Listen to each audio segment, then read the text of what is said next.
All right. Engineer my own show. Everybody knows that, right? Okay, so we're back, 420 Post. And we're looking at the Cannabis Fest today. Still available. You get tickets online. And then we're going to have a guy, John from Grand Valley State University over in my old neck of the woods, the Grand Rapids area. And he's going to be talking about how they're expanding their cannabis hospitality and tourism curriculum. And so we'll get John in the second segment. But first, we're going to start off with Rick Thompson and those cannabis headlines. Thank you very much, Mike. Hello again. This is Rick Thompson with the Cannabis News on 420 Post. Let's begin. Well, tomorrow at 10 a.m., the Cannabis Regulatory Agency will host a social equity education session via Zoom. Anyone can attend. The subject is the all-important cannabis testing situation here in Michigan. Team members from SciLabs will provide an overview of compliance cannabis testing in Michigan. They'll discuss what's currently required to be measured, what are the acceptable testing thresholds set forth by the state for different product categories, and how these thresholds affect cultivators and producers in Michigan's licensed cannabis industry. Presentations followed by a Q&A session. You can find information to log on to the seminar on the CRA website. A generator exploded at a TerraSend cannabis facility in Pennsylvania last week, injuring 6 people. 2 people were flown from the scene to hospitals. 3 others were taken by ambulance. One of those injured persons is still hospitalized. The explosion was contained within the incinerator room, but caused significant damage to those people and the building. TerraSend is working with Pennsylvania authorities to learn how and why this happened. TerraSend operates stores in 4 states and Canada under the names The Apothecarium, Cookies, and Gage Cannabis. Well, CBD companies can now advertise with Major League Baseball teams. Did you know that? The most likely way this would happen, though, is through the MLB's patch program, where teams are allowed to sew patches from advertisers on their uniforms. The San Diego Padres recently had patches featuring the logo for Motorola on their jerseys.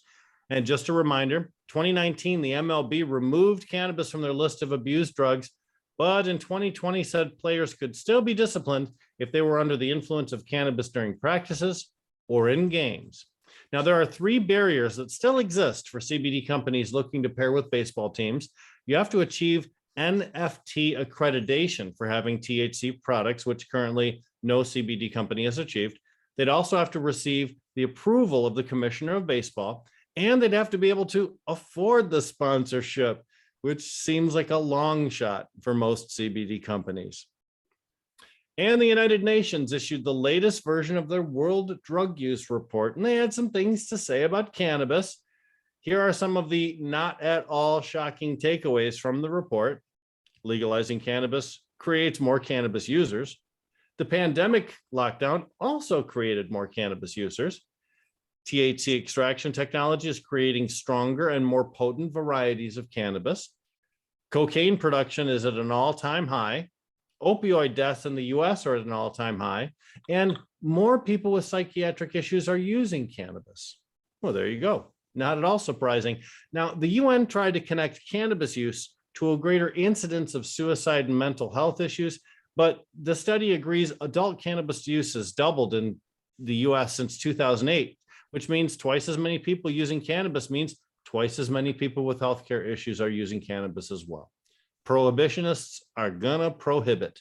It's what they do. That's why we need to keep our efforts up at advocacy. And that's it for the Cannabis News with Rick Thompson on 420 Post. Back to you, Mike.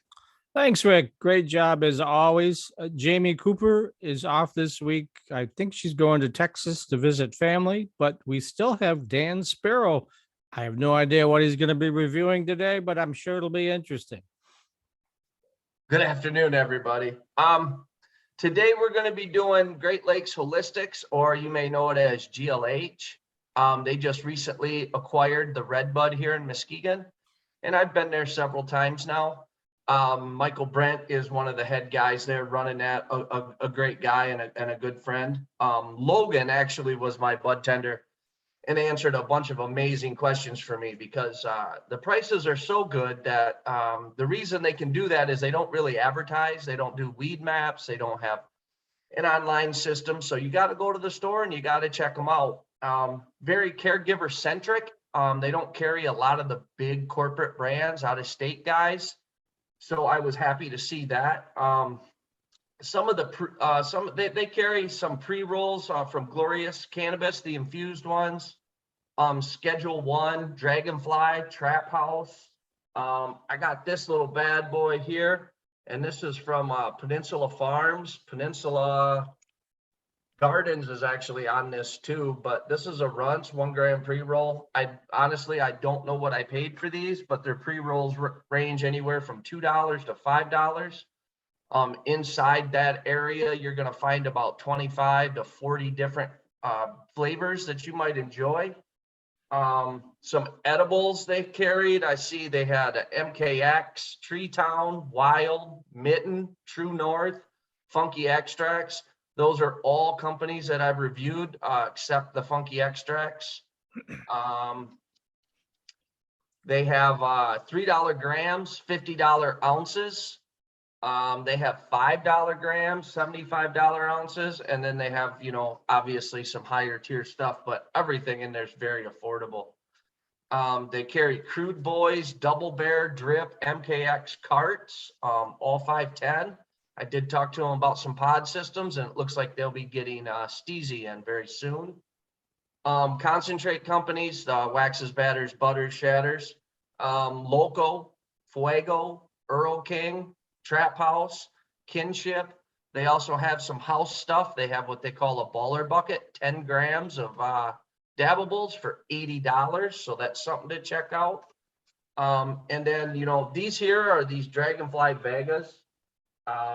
These are $2 1 gram pre-rolls. And they're, they're solid. I mean, for $2, you really can't go wrong. I did buy some bulk flour this time. And that is an 8. And this particular one, oh, sweet Jesus, can't read these. I know one was Don Vega and something, oh boy, I can't even remember. I can't read these labels. I do apologize for that. But here's the other one that I got. Because the prices are so good, I talked with management there. They're not really offering anything special for mentioning a podcast. It appears they have locations in Muskegon, Battle Creek, Kalamazoo, Jackson, and Lansing, I believe.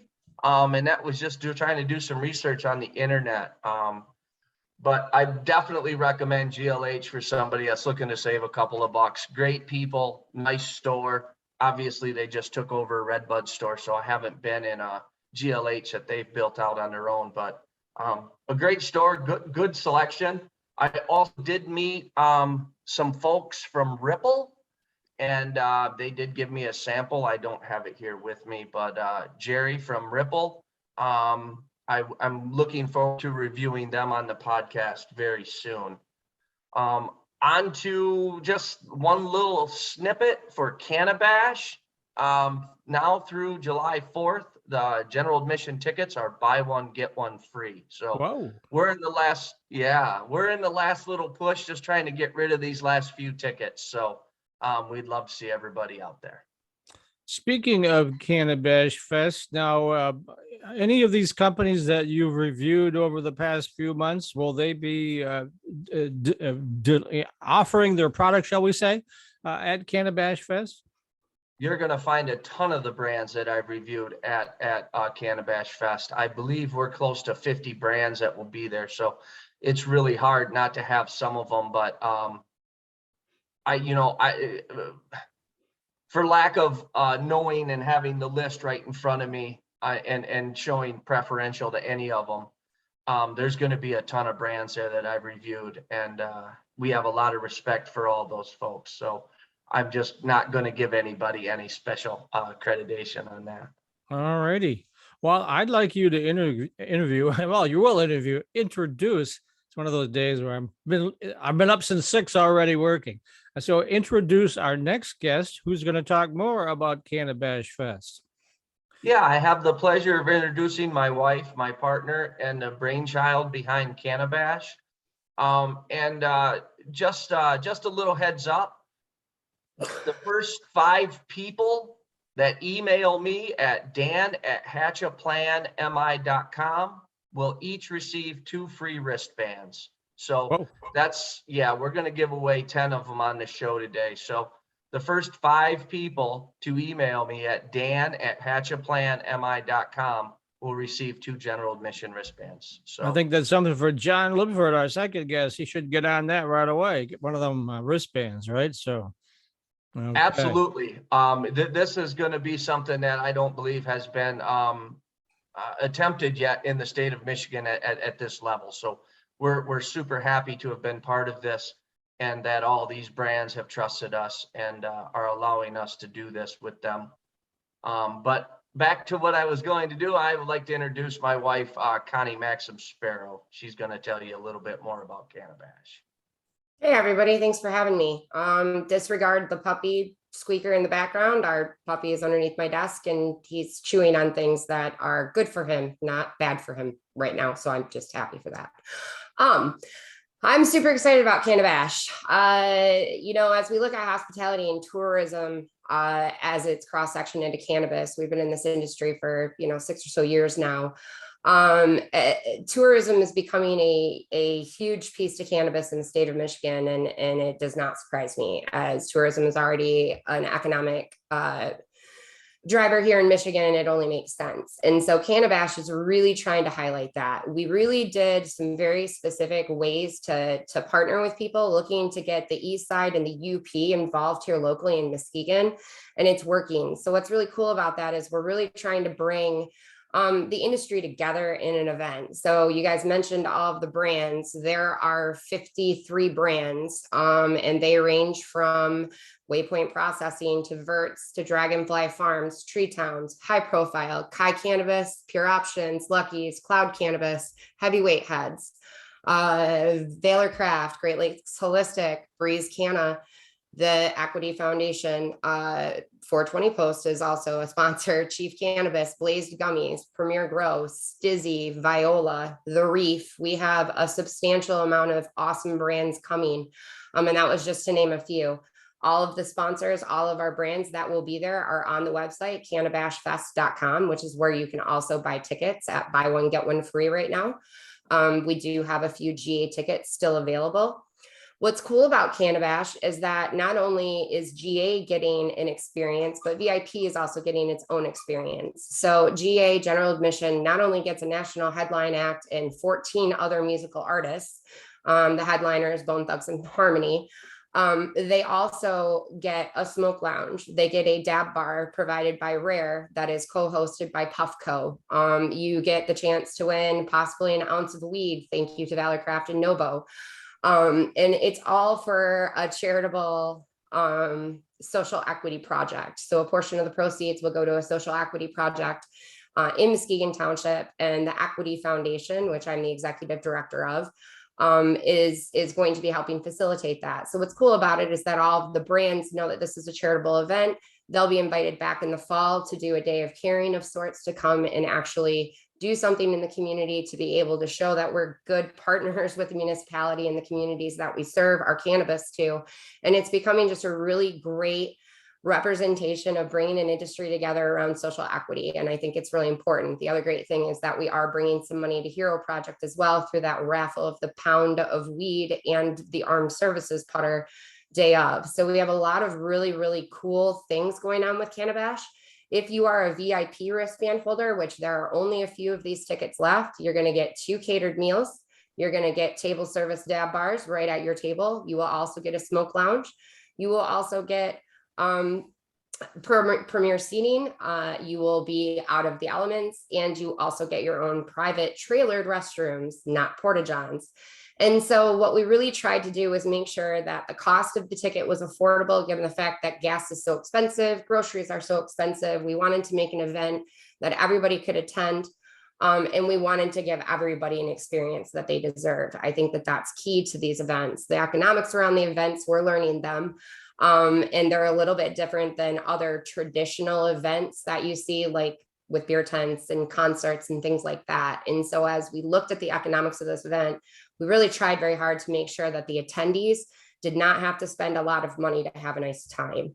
The other great part about the VIP wristbands is that all of these brands of sponsors will be adding to that VIP bag. I can tell you there will be lots of cannabis items, lots of fun swag. I was pretty surprised. The brand sponsors really went all out on the swag that they put into these things. It's not just a sticker. Some people have fanny packs in there. Others have swag, t-shirts, hats, you name it. So VIP bags are going to be something that I think people are going to be really happy with. The other nice thing is that in the dab par and VIP, you will be getting Cannabis Cup second place winning Lighten Up dabs for free, and those will be provided to you in the VIP lounge. So not only are you getting some of the top most coveted cannabis, but you're getting a wide selection of cannabis. And I've been told that that bag contains at least $400 worth of goodies in it, right? At least. We haven't even totaled it up yet because everybody is just a little bit behind on shipping their stuff to us, but it's substantial. I believe there's probably going to be 50 or 60 items in the bag. Wow. Interesting. And luckily I have one of those VIP tickets, and a couple of my friends are coming with me with VIP tickets. So we'll be there. The 420 team will be there. You'll be able to meet Anton Harp Jr. We're real proud of Anton. We all are heavily involved in the Hero Project. I think he's going to be speaking too, right? Isn't he? He is, yeah. You know, one of the other nice things is that Cannabis has given Dan and I the ability to launch our bud and breakfast, the Nest, at the same time. You know, that we didn't plan it out that way, but as the show is focused on hospitality and tourism, events are just one aspect of that. You know, and Mike, you know this, you're part of the Muskegon group, and the studies that they did last year as it relates to cannabis friendly accommodations. You know, the Nest is going to be a prime spot on the west side of the state. You know, we can sleep up to 18, and it's going to be a pretty incredible connoisseur cannabis curated experience, very, very specific marketing for a very specific target of a cannabis experience. And so, you know, you can expect things like chartered sailboat rides, chartered kayak trips, infusion chefs. You're going to be able to see a lot of curated experiences for cannabis consumers that want to come in for a weekend for a getaway. And obviously, Mike, you've been to our beautiful home. I have, yes, indeed. We put a lot of work into it. Thank you to my husband for my beautiful working space that he just put together for me. We've got a live edge wood counter that still needs to get installed. It's on the list, but we've just been super, super busy between Cannabis and launching the bud and breakfast that, you know, word's getting out on the Nest, and it's really exciting because we're making relationships with people like Dunegrass, who's really focused on tourism. And I see John is in this, you know, is going to be on the podcast later. We're really kind of pivoting into tourism because I believe that that's going to be a huge, huge opportunity in the coming 5 to 10 years in Michigan. And you've left out, there's a pool as well. And of course, 2 dogs that will greet you and smother you in affection, right?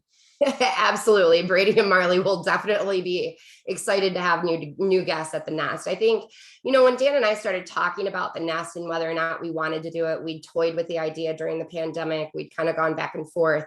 Dan and I our kids are gone. They're grown. We have an empty nest at home. We have our 2 dogs, obviously, Marley and Brady. But, you know, Dan and I spend a good amount of time already entertaining people at our home around cannabis. I'm not sure why we wouldn't just monetize that. It just sort of happens, right? Yeah, You know? and it does, and it happens, right? And I just looked at him, I said, how is it any different than what we're already doing, except we have a website and we take them down the river and they pay for it, like, and they're strangers. And so, I mean, it's all of the things that we already do hospitality wise with our friends and our family when they come to Muskegon and they want to enjoy cannabis. And we're pretty good at it because the house is usually full on the weekends. And so it's like, well, we'll just monetize it. And honestly, instead of going out and traveling the world to meet new people, I think the exciting part for Dan and I is we get to meet new people right in our home and show off Muskegon, our hometown, and create tourists that love Muskegon because we love Muskegon because it's a great tourist destination. As Dan likes to say, twice the fun for half the price, right? Okay, Rick, I see you. Are you there? I don't see your video. I was going to ask Rick if he had any questions. think he's there. There he is. He's on the phone, I think. All right. So let's go a little bit more into cannabis because this is your segment. Let's go. Let's start off with where they can find their tickets at. I'll let you handle that, Connie. Yeah, absolutely. So right now we have a buy one, get one free going on on the website, cannabashfest.com. If somebody out there in the tech world could create a ticketing system that actually works for cannabis, that would make my life a lot easier.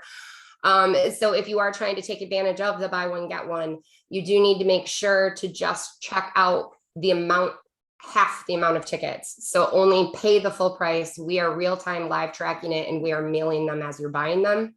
Wristbands are going into the mail as we speak. The first mailing went out last Friday. We will do another mailing tomorrow and another mailing on Friday. Tickets sold after Thursday at midnight will be will called day of. We will have a very large will call booth set up for anybody that may have issues with ticketing or didn't get their tickets in the mail. We have plenty of backups for that. We've been planning for this. We knew that this was going to be logistically a bit challenging. We are trying to make sure that there are no lines.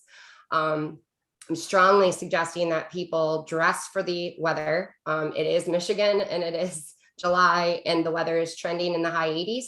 And so though we're right on the shores of Lake Michigan, it's still going to be warm. People are not allowed to bring in coolers. People are not allowed to bring in their own cannabis. People are not allowed to bring in alcohol. People will be subject to metal detector and a security search. They have to be 21 with a valid current ID with a wristband. They can bring bag chairs. I would definitely say bring sunscreen, wear layers. Please don't bring bongs, glass pieces, flammable paraphernalia materials like torches and lighters. There will be plenty, and I mean plenty of supplies for people to consume their cannabis. We made sure that people included in swag papers and lighters. We just don't want people bringing that type of stuff through security. It's going to make things a little bit more difficult. I know that some people were a bit concerned about parking, so I did want to get this information out there as well. And this is all on our frequently asked questions right on cannabashfest.com. So for those that do already plan to attend, we have an entire ticketing guide up there, parking instructions, site layouts, everything is there for everybody to get the information that they need. We are asking that people limit their bags to a certain size. It's on the website. I can't remember. I can't remember what the dimensions are. If it's see-through, it's even better because you get through security faster. And a lot of people that are used to going to Electric Forest or Faster Horses or Movement Fest or, you know, the EDM concerts that happen in Grand Rapids, these clear bags and fanny packs are pretty typical in the festival environment. So those that are accustomed to that know what to bring.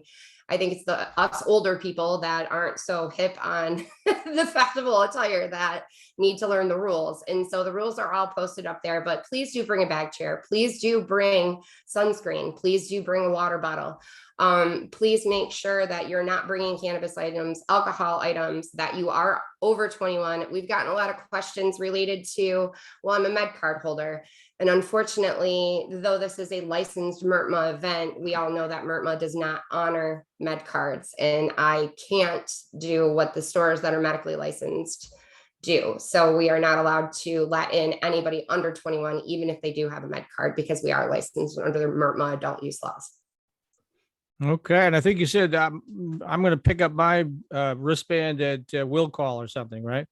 Yes, absolutely. Everybody will have all of their wristbands delivered to them in will call. And you will have gotten those instructions either if you emailed it to us, either if I answered you or Delilah, but everybody has their wristbands all separated out and waiting for them, or we're mailing them depending on if that's what they asked for. Sounds good. Okay. So let's take a short pause for my own shameless plug. I can see that Dan Keelan is there. Go ahead and connect, Dan. He's looking very fashionable with the shades on today. So what do we got today, Dan? So as you can see, I'm not in my usual spot. So I wanted to just talk briefly about some recent things we've done to increase our audience. Because I think that's what our underwriters, our sponsors, our partners are looking for. You know, discounts and a free week and all that is great. But I think people might be interested in how we've expanded the audience. So, you know, just recently we've established a partnership with Small Business Association of Michigan, which gets us access to 30,000 companies. And those are companies that are looking to interact with cannabis industry professionals. And more recently, Mike and I have been working with LeafWire, and LeafWire is, I think of it as sort of a LinkedIn of cannabis. So we're now working with those folks. They reach, easily 500,000 people. So when we publish the marijuana report on Thursdays, when we publish the 420 Spotlight on Mondays, it goes to all those Facebook and LinkedIn based groups, and now goes to the LeafWire group. I can tell you that the combined social media reach of our LinkedIn and Facebook is 160,000 people, and maybe 20 more than that. So again, I think we're reaching a substantial audience, and would love to work with companies that provide services are a good example.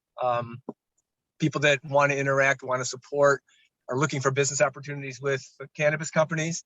I think we're a great vehicle to connect you. And really the growth in audience is, maybe proof of that. We are offering through the summer, though, anybody that works with us gets a free listing in our Flora directory, which normally we charge nothing for. It's a big discount, but more important, add any sponsor to our SBAM. You're breaking up here. Oh, you froze. I don't know if you can hear me. The hazards of driving while Just video take that in. chatting. Oh, go ahead. Yeah, we just picked that in anybody. So again, would love to talk to anybody who is interested in finding out more. Dan at mimarijuanareport.com, or go to the website, fill out the contact us, and we give you a call. Cool.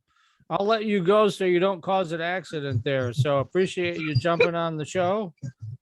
Yeah, it's a All beautiful day. It is, yes. I'm inside staring out at it, but I'll get outside shortly. Now, Rick, you were tied up and weren't able to say anything to Connie about Cannabis Fest, but I know I'm going to see you there, right? Yeah, that's the plan. July 9. So It's a nice Saturday. Dan Sparrow guarantees the weather's going to be great. No rain, right, Dan? I know sometimes by Lake Michigan you get that rain, so we'll be good, right? I'm been watching the weather like my good friend Charlie does down there for Hash Bash, and all indicators are pointing to a beautiful day. It is Michigan though, but we're hopeful. All righty. All right, so let's bring in our next guest. We have a nice theme here going today of cannabis tourism and hospitality, and that's what John Lipford does. He helps develop the curriculum there on those two topics at Grand Valley State University, which is based in Allendale, right outside of Grand Rapids. But I have what seems like whenever I go over there to deal with people, I'm always at the downtown campus because that's where the business stuff is located. But let's talk a little bit about Grand Valley and what you guys are doing. And I know your classes are filling up very quickly for the fall for these two areas, right? Yeah, it's been surprising even to me, to be honest. It's a bit intimidating as well, considering we have about 130 seats now in cannabis related courses next year. There are 3 primary ones. And I think at last check now they're closer to 85% filled. So really there's only 14 seats left. And the cannabis and culture class, which is brand new, has a waiting list for it. That does not surprise me. I think that course is going to be fantastic because it's going to look at really cannabis through the centuries, but then most importantly through prohibition in America and how it impacted culture, both musically, jazz, reggae, hip hop, but then also looking at how it influences popular media and other forms too. And then we'll get into the social justice, law enforcement issues that predated, a lot of the legalization movement and actually led to the legalization movement. So that course I'm very excited for. We have the OG course, which is Cannabis Regulations and Tourism. That was first created in 2019.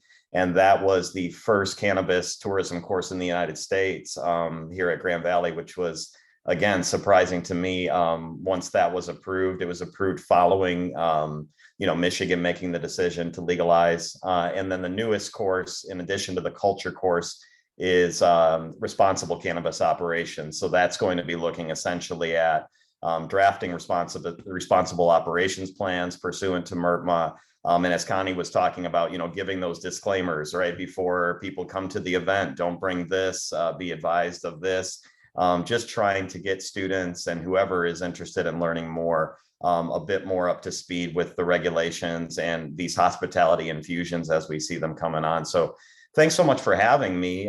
First of all, it's very nice to see all of you. I've met some of you in person before, others I have not. But none of this would have been possible without my colleagues in the Hospitality Tourism Management Department at Grand Valley. They're wonderful people to work with, and we're housed not within the business school. We are within the College of Education and Community Innovation. And then I'd also like to thank my colleagues on the West Michigan Cannabis Guild as well, who have done a lot of good work out here in terms of, being advocates for expanded regulatory reform as we can. And then the folks at Muskegon, as you alluded to, the report that I helped with last year, that really led to those discoveries of saying, hey, we need more lodging, we need more events, we need more lounges, because that's what people want. And until we get to that point, you're going to continue to see some of the problems that I guess lodging operators have run into, where really we're giving people who are tourists and otherwise nowhere to lawfully use, which is very problematic. So, we discuss all these issues and more in this new curriculum, but those 3 courses that I discussed are basically the core components of a 9-credit badge at Grand Valley, which is a credential that is open to both current students and then also returning adult learners from the community. So you do not have to be enrolled at Grand Valley to enroll in these classes, which is a really nice part of it.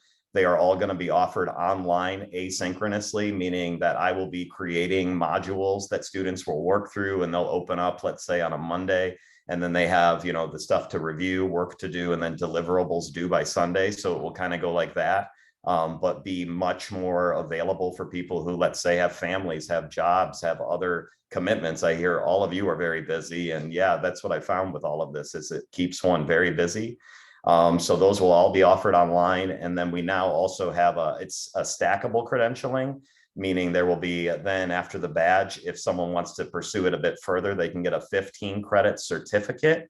Where the badge is in cannabis operations, that certificate is in cannabis operations and community planning, because hospitality and tourism is only one facet of this. And I'm really excited, as Connie said, for all of the synergy that I'm seeing, the infusions between existing hospitality amenities and then the new kid on the block, so to speak. I think they get along so well because when we looked at so many employees, leaving hospitality during early stages of COVID, many of them went to cannabis. And so there are lots of transferable skills that we can cultivate. But with that certificate, then it's interdisciplinary, meaning students will have an experiential component. Again, this will be online for those students who, may be returning adult learners from the community. But there we envision essentially students helping draft marketing plans, helping with events and planning and all the planning that goes into those. Really anything that could be done online or in person, that's what we're seeking out there for experiential things. Although, there are certain federal regulations that prohibit some things that universities can do in terms of placement of students. So we'll have to navigate that. We're having students take a 1-credit course in customer satisfaction in the hospitality industry, and they're just cultivating sort of the ability to deal with all kinds of different people, both easy and difficult, right?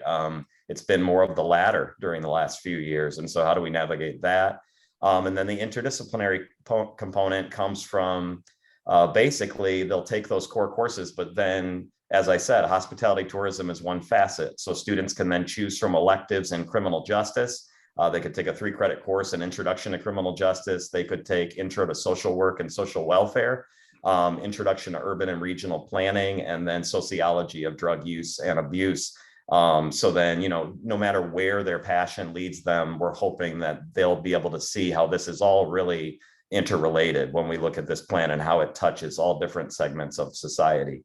And then the final part of the stackable credentialing, which is perhaps what I'm most proud of, is there is now a minor at Grand Valley in cannabis operations, and that's open to not only our students in HTM, which I do see many of them enrolling in that, but I that's open to anyone at the university. And so, as I told a few other news outlets, we out of those 130 students so far enrolled, or 110 so far enrolled, they come from 30 different academic disciplines, which is fantastic. So they're coming to us from, certainly law-based backgrounds, medical-based backgrounds, criminal justice backgrounds, hospitality, but really, you name the major, I seem to have them enrolled in course. And so that diversity of thought is going to be pretty amazing in the classroom. And then as part of this minor, it's really 5 additional credits, meaning they take a 2-credit experiential component, where now we envision them going and physically working at events, or physically working, in anything ancillary to cannabis. So we're exploring, relationships with social advocacy groups like the NAACP or others. And they'll take 1 3-credit upper level course. So that would be in sort of the arenas mentioned before, but here they would take like public, nonprofit, and health administration's course called Organizing to Make a Difference, which is really all about how do we get grassroots organization to turn into political action and will. They could take CJ 315, which is Principles of Security, because unfortunately, until we find some resolution to the banking issues which plague this industry, thanks to Congress's inaction, that's going to continue to be a problem, security incidents as we go. And then they could take Hospitality Law and Legislation, which is another course that I've instructed. And in fact, that's my baby, so to speak. I've taught that for over a decade at Grand Valley. There we look at the ins and outs of all laws that would govern the hospitality industry in general. And then lastly, and perhaps the most important course that they could take as an interdisciplinary offering is CJ 492, which is social justice issues in the American criminal justice system, which looks essentially at both those problems that we've had historically, but most importantly, how can we navigate the future and look at other models and other communities and even other nations that have worked when it comes to, drug reform and things like that. So there's a lot going on. I won't lie. It's been a whirlwind of a summer so far, but from everything I've heard on this show, up until this point, it's been wonderful to hear like that this is actually taking place, that it's going from theory to practice. And I anticipated that in the marketing strategy is not all that terrible or terribly complex. It is you sprinkle it on the market. And that was Danny Schaefer, who founded My 420 Tours out in Colorado, the first tourism kind of based company out there. And he said, you don't have to make this grand extravaganza all the time. You can just sprinkle it on the market and make sure that if people want to go to a lounge, there is one nearby. If they want to stay in cannabis friendly lodging, it's available for them. If they want to go to an event, it's there. And so that now is, in my opinion, the onus. There's a lot of municipalities that I still feel could use some of the education that we're going to be offering in these programs. Because, I've heard political leaders at West Michigan Cannabis Guild events and otherwise admit that they just simply don't know enough about the topic to make an informed opinion. And I'd love for us to be able to help with that, because it helps with normalization. It helps with, community education around a topic that has so historically been misunderstood, misinformed, and stigmatized. I'm sure you all have questions. Fire away. Well, John, you mentioned that one of the biggest things holding back Michigan cannabis tourism is a lack of lodging spaces that are 420 friendly. And there are 2 solutions to that: either developing brand new properties offering solutions like the Nest, which would give a 420 solution there, or helping to recruit existing lodging facilities and campgrounds and such into a more 420 mindset. What do you see as far as the progress rate of existing lodging facilities and campgrounds as far as adopting a more 420 attitude?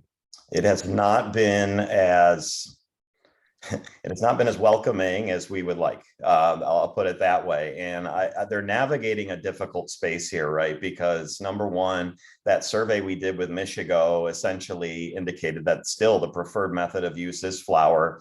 And with flower comes the problem of odor. And with running a lodging establishment where, you don't have a clearly defined space within the local municipality for individuals to go use, this is what Las Vegas ran into initially, right? You are essentially inviting tourists to the area, but then providing them no lawful space to go use. So I think it's going to be a matter of not only educating, community leaders on the administrative level, but also, providing some education to these hospitality operators about, the gray areas of the law, which is hard. Because, I've already been approached by students who, let's say, work at large scale hotels that host weddings. And, the wedding couple wants to essentially provide edibles within a gift bag. The hotel has no idea what they're supposed to do in that situation because they are not certain if they need an event organizer license or, some other form of regulation. So I do hope that as the years go on, as you said, the next 5 to 10 years is going to be the most important. But as things continue to normalize and as we see people, go to front desk agents and say, where's the closest dispensary, or say, where can I go and use this product that I've just purchased? I think regardless of how the hotel operator feels, they're going to need to find some solution. Now, that won't be the same for everyone. I'm happy to see bed and breakfasts coming up because they, along with Airbnbs, VRBOs, can kind of fill that niche. Hotels have already been concerned about those as competitors. And so this gives them another reason to be concerned, I'd say. But we also want to extend an olive branch, right? So I brought up to the West Michigan Cannabis Guild at a retreat a few weeks ago that perhaps we need to create something for hotel operators similar to what's done in Colorado, where these pamphlets, it's called goodtoknowcolorado.com, but simple pamphlets are passed out to guests or are available in their room. So then, we could do a bit of marketing for local companies to ensure that they're also getting, some of the tourist dollars, but at the same time, giving them an overview of the regulations within the state, since they do vary so much from state to state, letting them know, about potential negative consequences of use, just in terms of warning them to start slow, or go low, start slow, however you want to phrase it. But, in a long about way, to answer your question, Rick, there's not enough being done. And I just hope that this now being present at Grand Valley and seeing, over 1,000 students that I've taught in 10 years going out into this industry and now managing some of these facilities, that we can maybe have those conversations due to pre-existing relationships. And they may be a bit more intrigued now to see how they can go about navigating it. But it is a difficult component, to be sure. In Grand Rapids, right now doesn't allow lounges pursuant to ordinance. They don't permit events in the city pursuant to ordinance. And so that's something that we also need to continue to discuss on the community level. Michigan is working a little bit on that same theory that there needs to be like a display on the door or something saying we're cannabis friendly. And I know because I'm the communications chair on that group. And so I know what they're working on. It's just, it'll take a little while to get that all developed and get buy-in from all these various groups, but can't do much about Grand Rapids. I'm very familiar with Grand Rapids and it's very conservative. So it'll take a while. I mean, Muskegon is a lot more farther advanced than Grand Rapids is. And I also know, as we were building out Nirvana Center's Michigan footprint here, that some of the hotels were very receptive. I was able to advertise on some of the room keys even.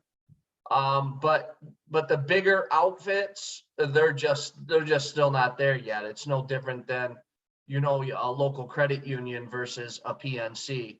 The big national outfits just aren't really ready on board for that. It's unfortunate, but it's coming. It is coming, and that's pretty much what Sparrow Consulting is doing every single day, is normalizing this cannabis. So until we get descheduling on a federal level, there's a whole bunch of big players waiting to come in, as everybody knows. But they're not going to do it until they feel like if they've got any kind of federal exposure, they're going to lose that, right? So. But we only need to look west, I think, to see what's coming in the future. That's the nice thing about this. I mean, you look out to Arizona and they have the first full-scale cannabis-friendly hotel there and spa. You've got places out in California, Colorado, and otherwise that are now larger-scale lodging operations. And so I do think it's only a matter of time. I think it just gradually takes some impetus to get here to the Midwest. But where we still are very fortunate is that Detroit, whenever Detroit is able to have recreational sales and have social equity in the way that their leaders envision, Detroit's going to be within driving distance, I think 4 or 5 hours, of about 50 million people. And so Detroit's going to be quite the tourism mecca in addition to West Michigan and up north.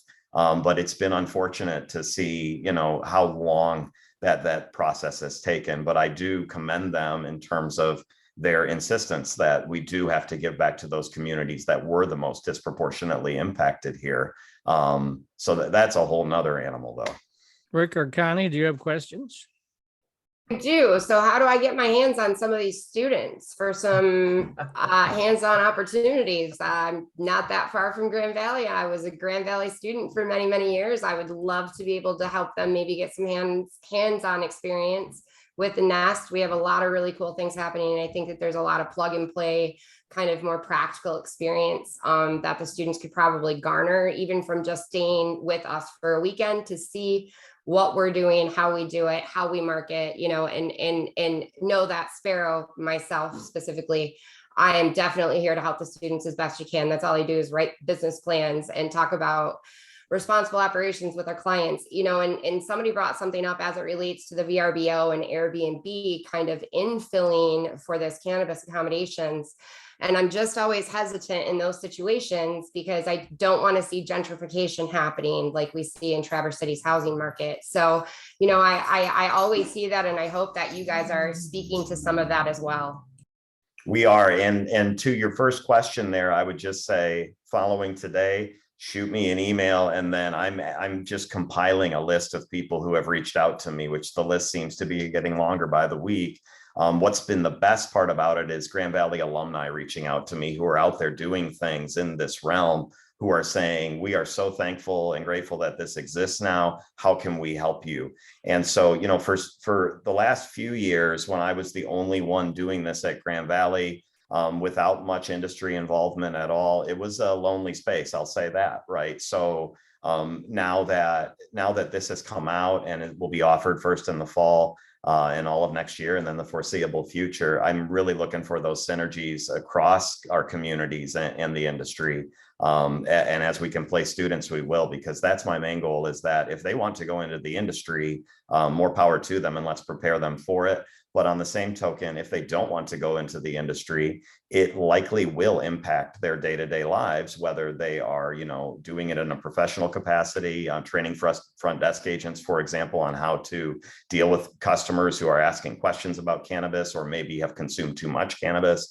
But either way, we want to best prepare all students through this. And the most important thing to me is that we're taking a historically taboo topic in, yes, a fairly conservative region of the state, and we have the opportunity now to talk about it. And I think that's, it's simple to say that, but to see a student's face, at least in the in-person classes, to see their face when they realize they're able to speak freely about it, that's really fun in my mind, to see like that, where it used to be so much so keeping it in the closet, so to speak, about use, about otherwise. So things are going well so far, I can say, but like I said, I'm looking for any help I can, because I'm finding myself here now in this position where, yeah, cannabis tourism is a thing, and it's going to be a big thing in Michigan. We would have loved to have some interns about 3 months ago. Sorry, I missed you there. We crossed paths. I was probably submitting this before the university at that time. Right? Questions? John, it's when we look at Michigan and how far advanced we are as far as tourism goes, and Detroit, by the way, great example, because whoever opens a social consumption lounge right next to one of the big casinos is going to be the huge winner in that marketplace. When you combine those two things as reasons to visit the D, I think it's a huge success. But when we look at other Midwestern states and their cannabis tourism programs, I think Michigan's pretty much got a huge edge. Don't you agree? I completely agree. I mean, Illinois, it's Chicago. And that's about it. You don't see much of the small town tourism in Illinois. And I think that's because Michigan already had a very successful tourism market before this happened, right? The success of the Pure Michigan campaign until it lost some funding for a bit was unparalleled in the United States. And when we look at the amenities that you can infuse with cannabis, not only hospitality related, but our cultural amenities, right? They go right along with cannabis. So what you're talking, fudge, taffy, cherries, we already have that. Now we just infuse it. But also it's our natural offerings. I think if we found one thing from other states, particularly the ones out west that were the forerunners here, so Oregon, Colorado, and otherwise, what they have in common is a robust outdoor recreational market. And that's something that, although Illinoisans may disagree with me, they don't really have that to the extent that we do. I mean, we are, what do the new license plates say? A water winter wonderland, right? That's what we are. And so as Danny Schaefer said, you sprinkle that on the market, you cater to those tourists who want to just add it to their journey, or even those who are on a quest for authenticity, right? They want to see how it's grown. They want to see the behind the scenes. We need to have those offerings for those people. And so the future's bright. It's just, it's like chomping on the bit, waiting for it, right? Time kind of goes very slow with these I've found so far. Unfortunately, on this show, time has gone very fast. So what we do at this point is we do what's called the shameless plug. And since, John, you were the last one to speak, you could be the first one to speak here. And that's essentially, you just tell folks if they're interested in signing up for classes, reaching out to you, whatever way you want to give that up, whether it's the website, phone number, email, take it away. Sure. So go to gvsu.edu/HTM, and that will be our department homepage, and we'll have plenty of information on the new curricula. My personal email is lipford, lipfordj@gvsu.edu. So if you'd like to reach out and explore potential collaborations, please do. And then also with the West Michigan Cannabis Guild, if you're interested in becoming a member there, it's $25 for the entire year. And we have an entire network that we're growing in terms of making these connections. So I'd encourage you to reach out to them. And Muskegon, I've really enjoyed working with the Muskegon people too. So I'll give you a shameless plug as I'm here. But there I go. Muskegon.org. Yes. Very nascent, but like you say, give it a little bit of time. There's momentum building. So now we go to that pretty blonde lady in the middle. Folks can't see the dashboard, but I see Connie right in the middle here. So, gosh, I really want to sign up for one of those tickets at Cannabis Fest. How do we do it, Connie? Go straight to cannabisfest.com. All ticket purchasing is right there. Right now it's buy one, get one. Just make sure that if you're buying two, only actually buy one. We're real time tracking them, and we will mail them to you or have them at will call. So please reach out. Let us know if you're having issues, but cannabisfest.com. We're super excited to have everybody in Muskegon next week. Yes. And for those folks that want to meet the 420 crew, except for Dan Keelan, who won't be making it, but the rest of us will be there. And I know Rick has a little celebrity status there. He's on so many shows, and I see him at all these events. But let's go to Dan Sparrow next. And well, you've just covered Cannabis. What do you want to cover here? You want to cover Hatch a Plan? Yeah, for anybody that would like to get their product reviewed and get a little shout out, whether it be a shop or a specific product, you can reach me at dan@hatchaplanmi.com. And again, the first 5 people that email me at dan@hatchaplanmi.com will receive 2 free general admission wristbands to Cannabis. What a deal. Yes. And this is our last show before Cannabis, so I'm hopeful that everybody that I see on this screen will be there, and everybody at home listening. It's going to be an awesome event. We're excited. Yeah, just I'll throw that in now since you got a nice segue. We're not doing a show next week. We're all taking next week off to rest, enjoy. And I'm going to be leaving for West Michigan on Friday morning so I can get over there and be ready to rock and roll. Right, Rick? Oh, yeah. And in fact, the day after Cannabis, which is on the 9th, on the 10th, I will be at Vibe Inkster representing Redemption Cannabis. So there'll be no sluggardly waking for me. I've got a lot of miles to drive. So Muskegon's a good distance, but it's still nice. And on July 23rd, our lovely friend Anquinette Jameson Q is hosting a high tea in Detroit, and she currently has tickets available for that. I'll also be attending there, doing a personal appearance as well. You can, of course, catch me on Jazz Cabbage Cafe every Tuesday from 4 to 6. I'm on the Green Rush Live every Friday, also at 4 o'clock. And that's a national broadcast you can find on Apple Television, Roku TV, and all of the major platforms. And Jamie Lowell sent me something earlier this week that I think you're probably working with. There's a fundraiser for Dana Nessel on, I believe, the 16th. Is that something Normal's plugged into as well? Well, it is. We support Dana Nessel, but really what we're talking about is Daryl Stavros and the generosity that he shows to cannabis-friendly candidates, opening up his home. He has a wonderful home in Ypsilanti, and has hosted quite a few different events, including last year my Rally the Allies event was at his home as well too. So of course we support Dana Nessel's candidacy. She certainly is the most cannabis-friendly person vying for the role of Attorney General this year. Probably anywhere in the country. That's probably true. I know I hadn't thought about a big picture, but you're right, Mike. Yeah, because there's a lot of AGs or people going for AGs that favor the former president. So, and I'm sure Dana doesn't. So that'll be interesting to see. But I'm sure. I'm Mike Brennan. Yes, indeed. We don't do politics too much on here, but maybe we'll start doing that because that'd be so much fun. So, no, I'm people shaking hands. No politics. Okay, well, we won't do that. Anyway, I'm Mike Brennan. I produce the show, but only with the help of all these great co-hosts. Normally, we also have Jamie Cooper with us, but she's already on her summer break. And so when we come back and do the show, I think it's on July 13th. It would be 2 weeks from today. Hopefully, she'll be back by then, and we'll be taking a look at some other folks out there that are really doing some great stuff in the cannabis business area. So if you came in late or you want to see the show again, it'll be available shortly at mimarijuanareport.com and also on Facebook at 420 Post on Facebook.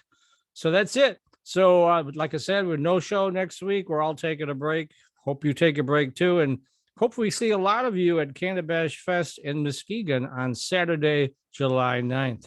Until then, Mike Brennan saying, have a great week.